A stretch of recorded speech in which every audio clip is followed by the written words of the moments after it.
Hi friends, Shannon here, aka Cards by Shannon Lee. I am so proud to be back as a part of the Kat Scrappiness design team, and today we are celebrating Christmas in July. Woo! Jazz hands, jazz hands. We're making a festive handmade card, and today's card I'm creating a monochromatic background by layering different die cuts of the same color.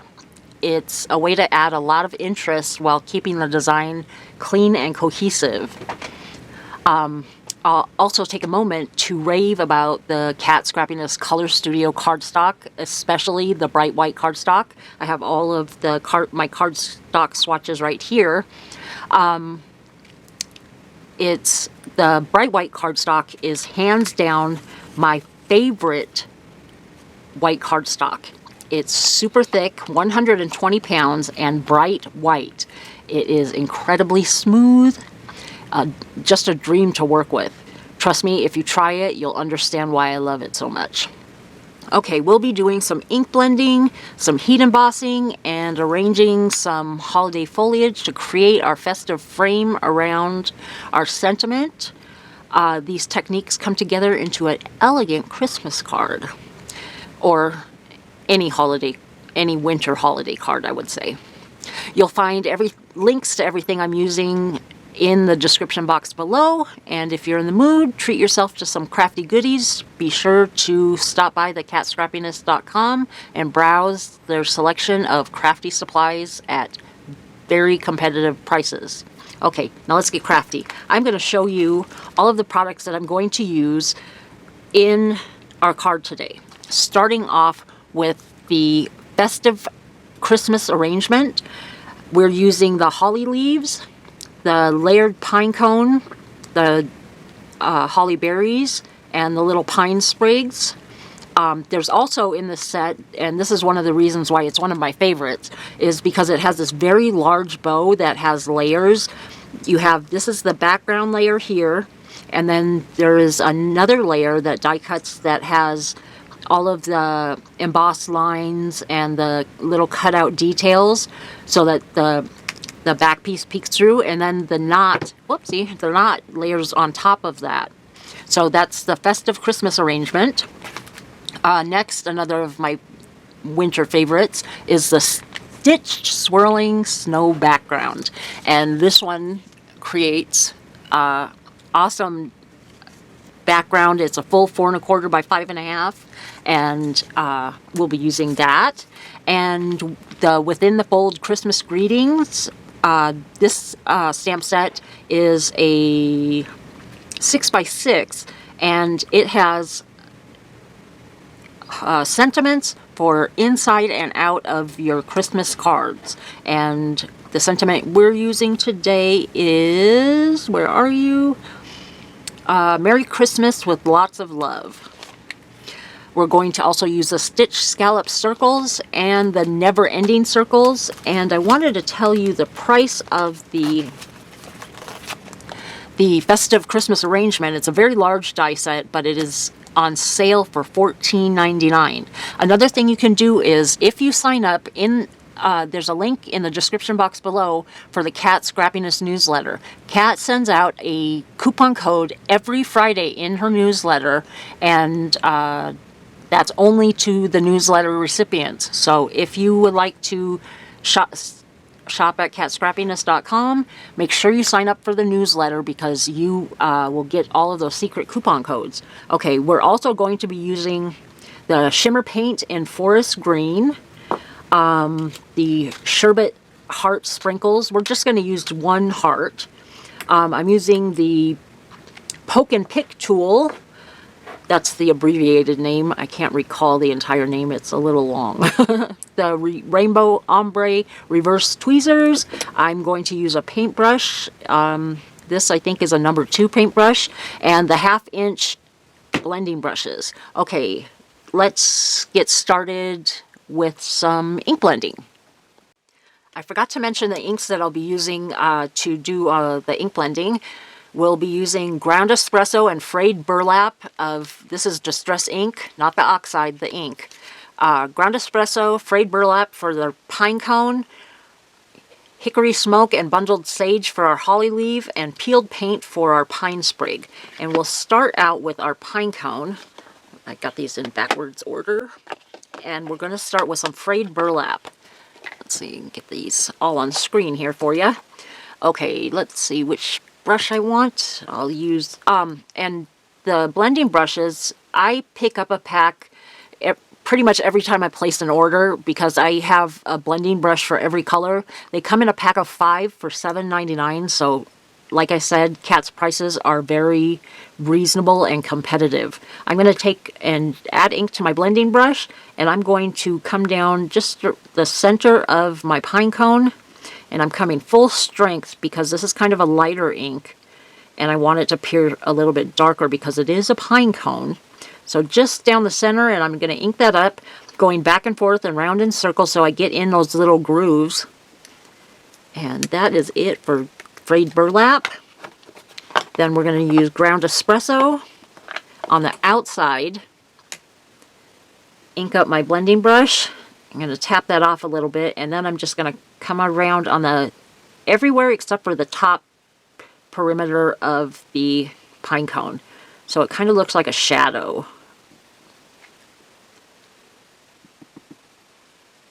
And I'm going round in circle, and I'm going pretty heavy because I want this to blend nicely into that frayed burlap. There we go. And I'm going to tap this off until it's pretty dry to get a lot of that ink off.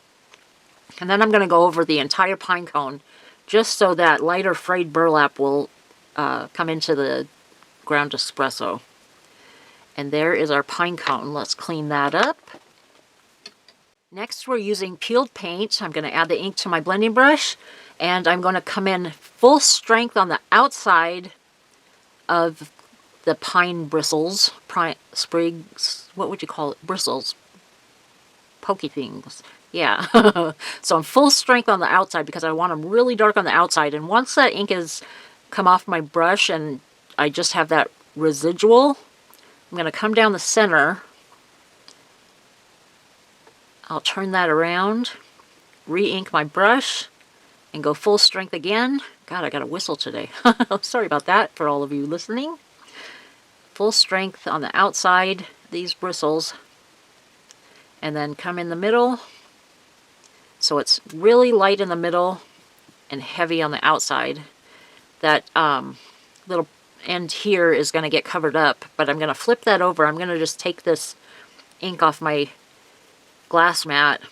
And if you don't have a glass mat, you can use a piece of plastic packaging or acetate to do your ink blending on, because it's very convenient to be able to tap off and then reuse that ink that you tap off onto your die cuts. So there's our pine sprig. And I'm only showing you an example of one of the pine sprigs. I have a question for you, and I want you to leave me a response in the comments section below. Would you like to see me do the die cutting, or are you a seasoned veteran and you want to get right down to the nitty-gritty? I want to know if are you a beginner, a novice, or a seasoned veteran of card making or paper crafting? Let me know in the comment section below, because I will change up the way that I'm doing my videos if you guys want to see all the details that go into making the cards. But I'm just getting down to kind of specifics. I go ahead and get the die cutting out of the way because it's kind of repetitive, redundant to do it over and over, and I think that you guys would rather see just the basics, or no, I shouldn't say the basics, the technique that goes into the card making. Okay, so now I have bundled sage. I'm inking up my blending brush, and the way that I'm going to do these holly leaves is I'm going to kind of have the points come down in the center and have them sprout out. And so I want the underside to have a shadow. So I'm going to come in full strength on the underside of this leaf, or what I'm calling the underside. and just going really, really heavy. And this is that bright white cardstock that I was telling you about, and it just, the inks blend like butter on it. I love this cardstock. And I'm not just saying that. I'm the kind of person that would not rave about something that I wasn't particularly fond of. This is my true opinion of this cardstock. I don't have any other 120 pound cardstock, and I haven't blended on cardstock that is this silky. I guess that's the best term that I could come up with for it. So what I did is just use that residual ink to cover the rest of that die cut, leaving a little highlight in the center. Now I don't know if you can see, maybe I can zoom in just a little bit, or maybe a lot of it. There's embossed detail on the leaf, and when I do that ink blending over it, it really brings out those embossed lines. And I think I had you zoomed out too far to see that. But the next color we're going to use is Hickory Smoke. I need my gray blending brush, and we're going to deepen up that shadow on the underside of this die cut. So I'm inking up my blending brush. I'm going to tap that off, and then just bring that. I'm doing circles because that's kind of an arch right there, so I'm just doing circles and letting those bristles come over the bottom section. Ink up my blending brush again. Do another arch there, and just grab that ink that's remaining on my glass mat. And then I'm going to go a little bit in the center to get that to blend together, because that was pretty bold, and that's going to dry back some. If you notice on the one that I've already done, that's dried back quite a bit. In fact, I think we'll deepen it up a little bit more. Just a little bit. Okay, so I'm going to clean this up and we'll get to making that card. So here is my die cut panel of the Stitch Snow, let me get this, I can't remember the name, Stitch Swirling Snow background. And that's all of the detail, and that's just on a piece of cream cardstock that I've cut that from. And I've cut the entire 4 1/4 by 5 1/2 inch panel, but I'm going to cut that down. So I don't know if you can tell on screen, but there is a stitched perimeter, or there's stitching all around the perimeter. I'm going to cut that off, so I'm going to have to make cuts on all 4 sides. And I have to remember the measurements. I think I'm going to cut it down to 4 7/8 by 3 5/8. So I'm going to have to make a few cuts to get that size. Let's see.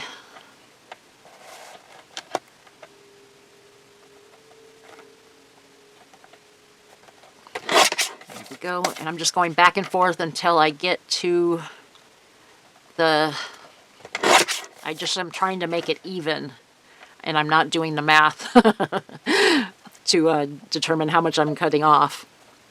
4 7/8. Yeah. Okay, there's that side, and then we want, what was it, 3 5/8. So let me cut off the stitching first on both sides.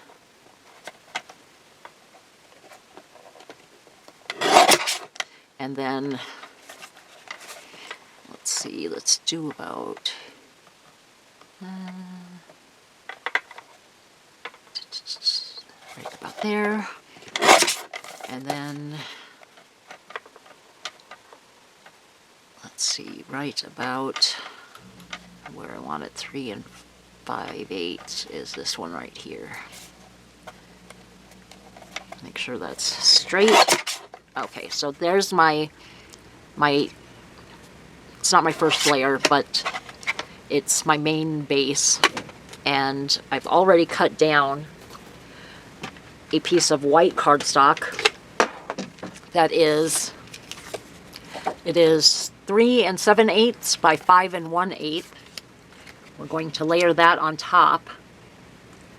And the way I do my layering is I grab my panel with my fingers on the top and bottom when I'm adding my glue, and then I'll show you after I get the glue to come out of my glue press, and of course it doesn't want to. Let me grab a pin, unclog this. It's been a couple days since I've done any crafting, so I never remember to put the cap back on. If you leave it for a day or two without using it, it tends to get clogged. But if you use it consistently, it usually doesn't clog up. It's definitely a unique tool that I love. And so I'm just adding the glue. We'll zoom by. And I like to do the zigzags because if you do a straight line around the outside, the glue kind of tends to erp out the sides when you press the panel down. If you do the zigzags, it kind of spreads out wide and doesn't erp out the sides, or at least that's been my experience. Okay, so what I do is I've got my fingers on the top and bottom holding this panel, and then I'm going to touch the panel that's beneath it, and I'll kind of, let me get this closer to me so I can see both sides without sticking my head in, in the frame. And I can feel where the panel is centered up, and then I'll center it up left to right, and then drop that down and give it a squish. And so there's our second layer. And our final layer is the 4 1/4 by 5 1/2 of gold cardstock. Do my zigzags again. And I always try to make sure I get the corners. Get my zig or my zag to end in the corner. And then move on to the next edge. And so I'll do that again. Whoopsie. Where I've got my fingers on the top panel, and then I feel the panel beneath it, and then I kind of eyeball it side to side, and then drop it down. And I have pretty good luck with having straight borders all the way around. You should give it a try. And if you do give it a try, let me know. I want to know if it works for you. Oh, I did have a little much come out that corner right there. Right there. And you know how gold cardstock is. When you get glue on it, it's unforgiving. Okay, next is we're going to take our circle. I forgot to tell you that I used on both the stitch scallop circles, the fancy stitch scallop circles, and the never-ending circles, I used a fourth from the smallest of the circles to cut out the, and we're going to do some heat embossing of our sentiment. And I have a sticky mat. It's a generic, like a generic Cricut mat that you can find on Amazon. And I have that in my MISTI on top of the foam mat. And I just press that down, but I also use my magnet to secure that to, so that especially when I'm working with something that's not squared, that I can get in that edge and be sure that it doesn't move.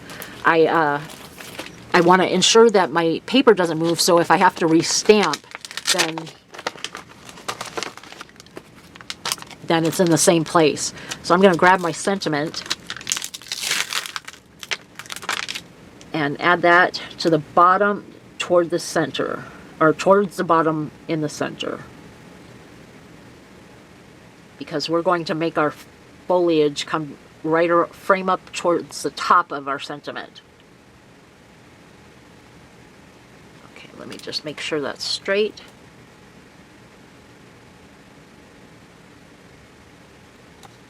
And bring the lid down to pick up my stamp. Make sure that's prepped. I have to grab my ink and my powder. I'll be right back. Okay, we're gonna just add some powder to prep that paper so that it's nice and dry and we don't get our embossing powder to stick anywhere we don't want it. Let's get this back into screen.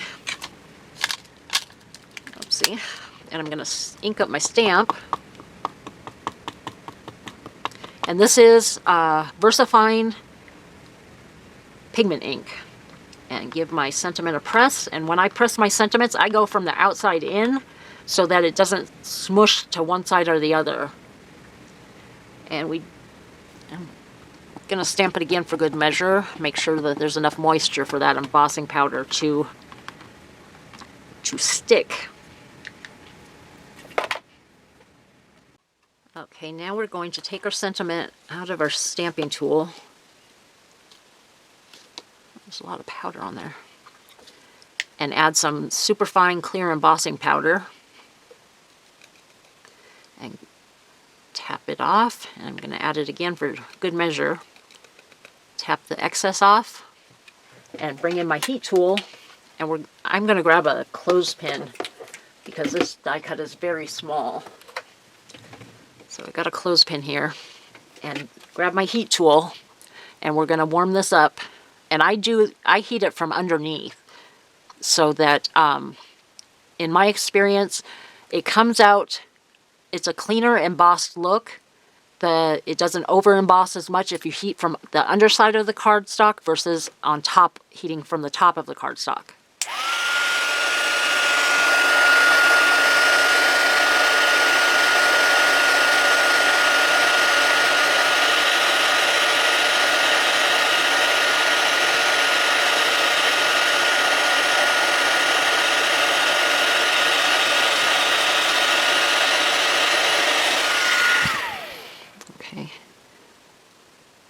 Okay, looks good. I have a piece of double-sided foam we're going to add to double-sided foam tape. Make sure my embossing is cooled down. I'm going to add that to the back of my sentiment circle here. Just kind of eyeball that. I'm going to cut these corners here so it fits better. Oh wow, I got it in there twice. That was cool. Couldn't do that a third time. So that's going to go toward that side. And then we'll just eyeball that measurement. Cut off the corners again. Ooh, almost did it a third time. We'll set, and that's just so we can pop up our sentiment on top of our fancy scallop stitched circle. Take the release paper off and kind of eyeball this. And here I used a scrap of paper to cut my fancy stitch scallop circle. Gosh, say that 3 times fast. But if you notice, the edge of it didn't, my die went beyond the edge, so it didn't cut right. But I'm going to put that towards the top since we're going to cover up that portion of the circle with our foliage. Okay, there we go. And I'm going to bring in our card, add this to our card. I wonder if I should pop this up too. Nah, we'll put that straight down. Add some glue to my fancy stitch circle.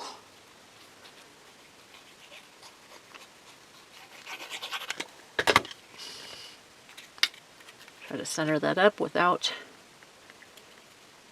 getting in, sticking my head into view of the camera. Over a little bit. There we go. Give that a press. And so we've got a nice clean looking monochromatic background. And now let's add our foliage. Oopsie. Little sticky suckers. We're going to start with, I think we're going to start with our pine sprigs. Oh, I forgot to mention also, I cut 2 die cuts with gold glitter cardstock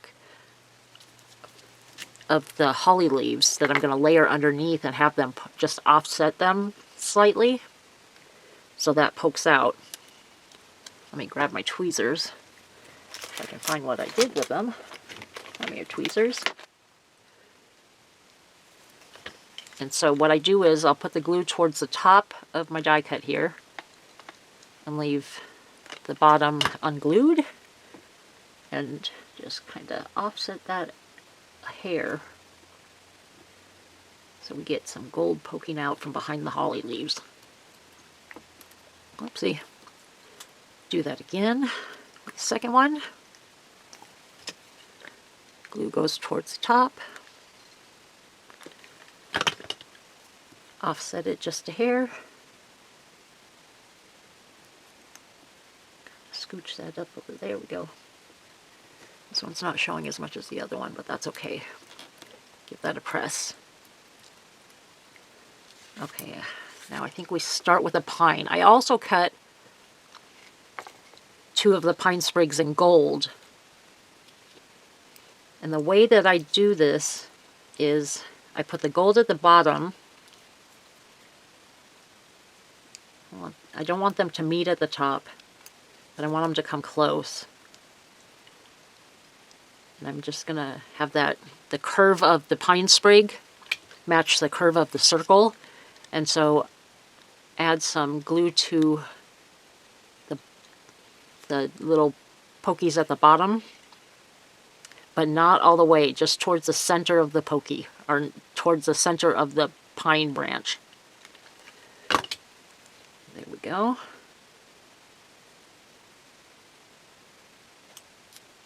There's our first one. Let's bring the second one around.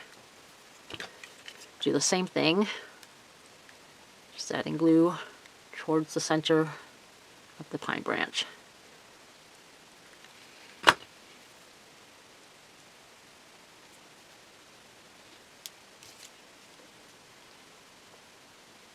Scooch that up a little.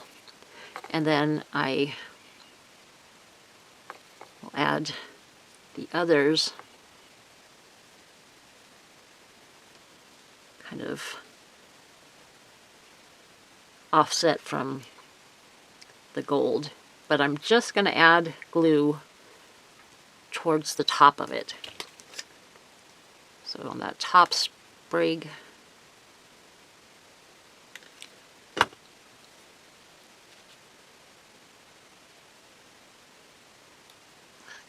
little bit more like that. And then the bottom, still adding it just towards the tip of that branch, or the beginning of that branch, so they can kind of pop up a little bit. And do the same thing on the other side. If you're still hanging around, I would appreciate it if you gave me a thumbs up if you are enjoying my video, and subscribe to the Kat Scrappiness channel. We appreciate all of your crafty support. It means everything to us, since that's why we're here, is to entertain you. Whoopsie. Accidentally stuck to me, and now they came off the paper. There we go. Okay, I also, the back piece of the pine cone, I cut in gold mirror cardstock.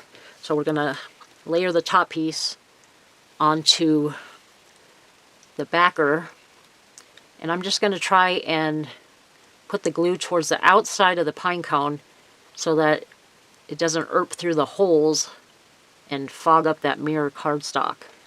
Okay, line that up, and then I touch it right in the middle. Okay, there we go. I think I got it straight. Ah, now I'm squishing it everywhere. I fogged up the whole cardstock. All the gold now is foggy. There we go. Okay, so make sure the glue is not, no glue remaining on my glass mat. I'm going to add that to the center here.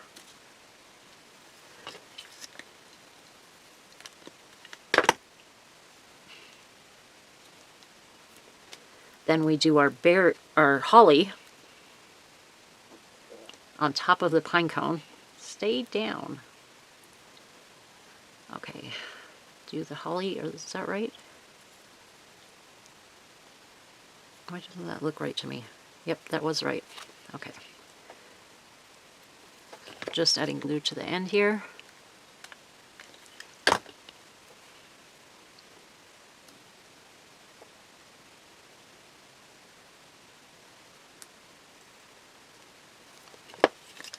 More glue to the end of this one. And we are in the home stretch. Next we're going to add, oh, we're not, we still got a couple steps. Okay, so I'm going to layer up these berries on gold cardstock. And if you notice, there's a little shine mark cut out of the die cut. And when I layer it on top of the other piece, what I do is I just offset that die cut circle so that it doesn't poke through on this side where the die cut circle is on top. And I'm just going to lay that down, add a dot of glue around the die cut circle, and then grab my pokey pickup tool, the wax tip side, drop that on top of my berry. Okay, now I'm going to add 2 dots of glue to add the larger holly berries to my arrangement, and have the little shine mark pointing facing down, and then add another dollop of glue right in the middle of those two. Pick up my berry, whoopsie, and that is arranged. Now I've got my, what is this called? Forest Green Shimmer Paint. This is also by Kat Scrappiness, and it is beautiful. It has like mica or glitter. If it's glitter, it's tiny glitter. But I'm just going to dot some on the ends of this, of these pine branches, and when it dries, it is so sparkly. And the thing about this shimmer paint is you have to keep the threads of the mouth of the jar free of the paint, because if you get the paint on the threads of the jar, you will not be able to open the jar again. I just had to get rid of my white paint because I didn't keep the threads clean. So this stuff is has amazing sparkle, and I'll make sure that I show you what it looks like after it dries. And I'll just keep dabbing that on the little ends of the pine branches. I'm gonna have to lift this up, I can't see it. Just about finished. We have one more step after this, and that is to add our little heart to the center. Let's see, a couple of these I didn't get very much on. Make sure we have coverage on all of our little branches. Okay. Okay, just about finished. Now we're just going to add a dot of glue right above our sentiment and pick up our sherbet heart sprinkle and drop that in the center. Make sure that sticks. And there is our card for today. I want to thank you so much for sticking with me so long. I know this is a long one, but I appreciate you so much. Here's my finished card, and I haven't let this dry enough for you to see the sparkle, but there's a little bit of sparkle on the ends of the pine branches from the paint. Thanks so much for watching. I appreciate you so much. Remember to like and subscribe. Leave a comment below. Let me know where you are at in your crafty career. Are you a beginner, novice, or seasoned veteran? Thanks so much for watching. Bye for now.